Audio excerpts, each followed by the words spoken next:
साध्य क्या है और साधन क्या है, ये समझने का महत्वपूर्ण है। शिव महापुराण में इन दो बातों का बहुत उल्लेख है, साध्य और साधन का। अब तक आप लोगों ने टीवियों पर बहुत कथा सुनी, लेकिन कभी आपने साध्य और साधन के बारे में नहीं सुना होगा। साध्य क्या है और साधन क्या है, यही पूरी शिव महापुराण की कथा है। साध्य माने है परमात्मा शिव और साधन माने है उनकी सेवा करना। अगर हमें साध्य शिव को प्राप्त करना है तो शिव की सेवा में हमें लगना पड़ेगा, साधन करना पड़ेगा। आज आप लोगों ने शिव पुराण कथा की कलश यात्रा में भाग लेकर के भगवान शिव की बहुत बड़ी सेवा की है। उनका बड़ा सौभाग्य है जो इस कथा में सम्मिलित हुए।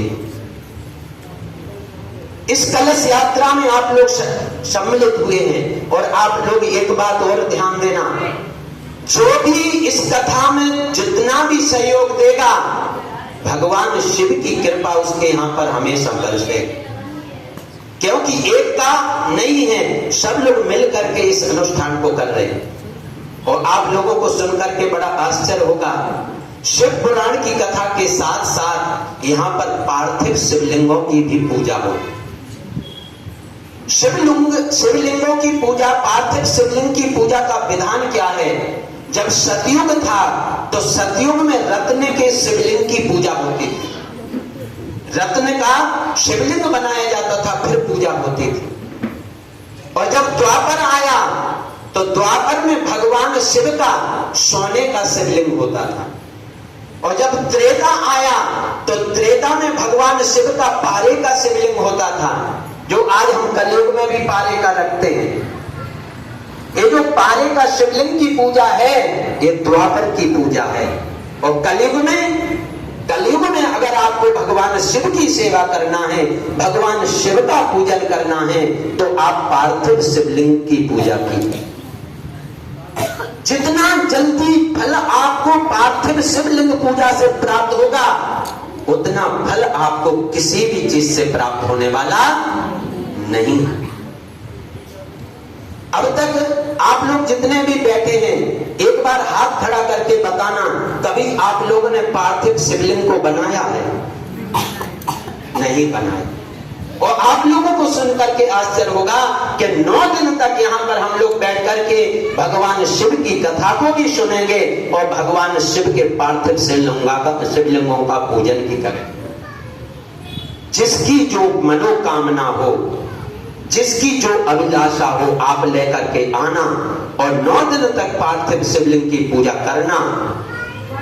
अगर आपकी मनोकामना पूरी ना हो तो फिर आकर के बता, कितने टोटका कर लेना, कितना ही कुछ कर लेना, लेकिन अगर सच्चे मन से आपने पार्थिव शिवलिंग का पूजन किया है तो बाबा आप सबकी झोली भरने वाला है। किसी की झोली खाली नहीं रहेगी। इसलिए यहाँ पर 9 दिन हमने माटी का भी व्यवस्था की है। शाम को 3:45 बजे थोड़े थोड़े से लड्डू बन करके आएंगे। अगर आप लोग घर से थाली ला सकते हैं तो अपनी थाली ले आइए, नहीं यहाँ पर हमने प्लेटों की भी व्यवस्था की है। और घर से आप अपना रोली चावल, अगर फूल है तो 1-2 फूल, अगर 50 ग्राम दूध है तो दूध भी लेकर के आइए। यहाँ पार्थिव शिवलिंग बनेगा, उनका षोडशोपचार से पूजन भी होगा, सूक्ष्म रूप से उनका अभिषेक होगा। और अभिषेक होने के बाद सायं 7:30 पौने 8 बजे सभी की आरती होगी। महापुराण की भी आरती होगी और पार्थिव शिवलिंगों की भी आरती होगी। इस प्रकार से 9 दिवसीय महादिव्य अनुष्ठान होने जा रहा है। मैं कोशिश करूंगा आप लोगों को अच्छे से शिव महापुराण की कथा सुनाऊं। आप लोगों को पता होगा मुझे व्यर्थ की बात करने की आदत नहीं, या मैं भागवत कथा पर बैठूं या किसी भी पुराण की कथा बैठूं, मैं पुराण से इतना बंध जाता हूं कि पुराण के अतिरिक्त फालतू बात नहीं करता। किसी ने मेरे से कहा है कि अगर आपको आयोजन अच्छा बनाना है तो आप थोड़ा इधर उधर की बातें देना जिससे पब्लिक रुकेगी। मैंने कहा मुझे 10 श्रोता ही बहुत हैं। जो बाबा से सच्चा प्रेम करने वाले होंगे वो ध्यान से शिव महापुराण की कथा को सुनेंगे। और जितनी आपको बिल्कुल अलग कथा मिलेगी, आप विश्वास करना कि शिव पुराण की कथा में है क्या, कितनी कथा है, किस किस की कथा है, बाबा का चरित्र कैसा है, बाबा ने क्या किया है, किन पर कृपा की है, बाबा के कहां कहां पर ज्योतिर्लिंग है, कहां कहां बाबा के उपलिंग हैं, किस उपलिंग से बाबा की क्या महिमा है, इन सब कथाओं का आप विधि विधान से बड़ा इसलिए मैंने 9 दिन की कथा रखी, नहीं मैं 7 दिन की कथा भी रख सकता था। मैंने सोचा कि ताउड़ वालों को विस्तार से पहली बार बाबा ने मुझे सेवा दी है, ये अचानक ही, मैं तो भागवत पुराण कथा को सुनाने वाला हूँ। अपने मन से जब मैंने बाबा को बैठाया, मन में आया, तो बाबा का ऐसा निवेदन हुआ अंदर से कि एक बार ताउड़ में शिव पुराण की कथा को सुनाए। मैंने देखा कि लोग बाग सुन करके बहुत पूजा पाठ में लगे हुए हैं, एक बार इनको कथा तो सुना के देखो।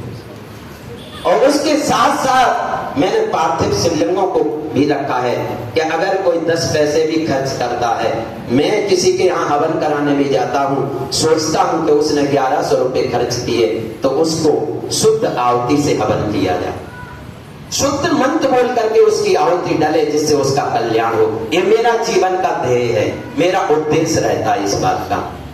तो आप लोगों को बिल्कुल नियम और संयम के द्वारा रह करके शिव पुराण की कथा को सुना जाए। आप बाबा से जुड़िए, आप लोगों की सभी मनोकामना, एक बार शिवलिंग बना करके आप देखिए, पूजा करके देखिए और शिव पुराण कथा को भी श्रवण करके।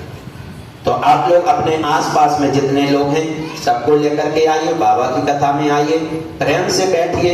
ये 9 दिवसीय कथा है। जीवन तो कहते हैं कि जब तक है जिंदगी फुर्सत ना मिलेगी काम से, एक समय ऐसा निकालो प्रेम कर लो काम से। अगर हमें उस परमात्मा ने जीवन दिया है तो केवल संसार के लिए नहीं दिया है, ये जीवन भी हमें भगवान के भजन के लिए दिया है। पशु भगवान का भजन नहीं करते, पक्षी भगवान का भजन नहीं करते। अगर भगवान का भजन करने वाला कोई है तो केवल मनुष्य है। और अगर मनुष्य ही भगवान की कथा सुनना छोड़ दे, भगवान की पूजा करना छोड़ दे, तो पशु पक्षियों में भी हमारा नंबर आ जाएगा, फिर हमें उनमें क्या अंतर रहेगा। इसलिए आप लोग आइए, प्रेम से कथा को सुनिए, प्रेम से बोलिए हर हर